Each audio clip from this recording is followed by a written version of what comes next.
We as a congregation have a great sense of historical tie to our buildings and the need to not vary from that in any significant way. Obviously, by bringing technology, that's different than what was there historically. So we want to update the buildings, but doing so in a way that's true to our historical heritage. So in the Smith building, for example, it was primarily wood floors. And so there's some work to be done on subflooring on the second and third floors. But when we finish that work, we want to restore wood floors to a lot of that building, particularly in some of your key sacred rooms. That still provides you with the flexibility to put area carpet rugs as appropriate in those floors. But it gives you a real chance to go back in some ways and reinforce the historic roots of that building.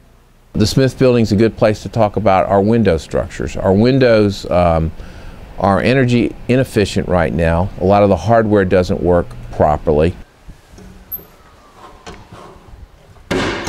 But they are beautiful, and they are a very important part of our historic background. So we are looking and continue to look at the most cost-effective ways to enhance those windows, to maintain and preserve the historical heritage of those windows, which we will fully seek to do, either by reproducing, or perhaps we're looking at ways to be able to continue to use the same metal framework, yet replace some of the things we have, repair hardware and or change out some hardware consistent with the historical character, and improve our energy efficiencies, yet not change in any way the character of the building.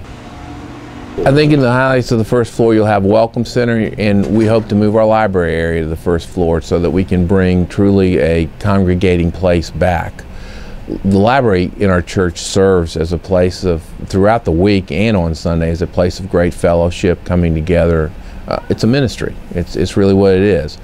So we hope to be able to accommodate that in what's now the Cunningham Room, and obviously there's a number of important functions in the Cunningham Room that we will find space for in other places in the church of equal prominence to the Cunningham Room. We also intend to have the ministerial staff move into the first and second floors of the Smith building, and our pastoral care ministers, our lead ministers, all of our ministerial staff, we intend to be there, and we will have a warm and welcoming place in the visitor center. In fact, we're taking a look at, are there some ways we can turn it into what some people euphemistically now call a Barnes and Noble type area, where people can gather throughout the week as a place of fellowship, and we think that's really attractive possibility. And the difference on the third floor is, in this I think makes our music staff very happy, is that our music staff will move their offices to the third floor, in addition to that being the obvious center of all our music activities. The other parts of our staff, and this is not in the Smith building, but just to complete potential staff moves right now, is we would look to move at this point, without having any additional phase work done beyond this campaign, moving our Christian education staff and our administrative staff folks to the third floor of the choral building, which is still in reasonable connectivity to the Smith building if you think about it in terms of being able to pass relatively quickly between those places, and gives a greater synergy in terms of having them still in close proximity to the rest of the ministerial staff than they would have if they remained in the Shetler building. In Smith, there should not be much movement of Sunday school classes. We have taken a pretty careful look at it with all these moves, and we believe there may be up to 3, possibly 4 adult Sunday school classes that will need relocation.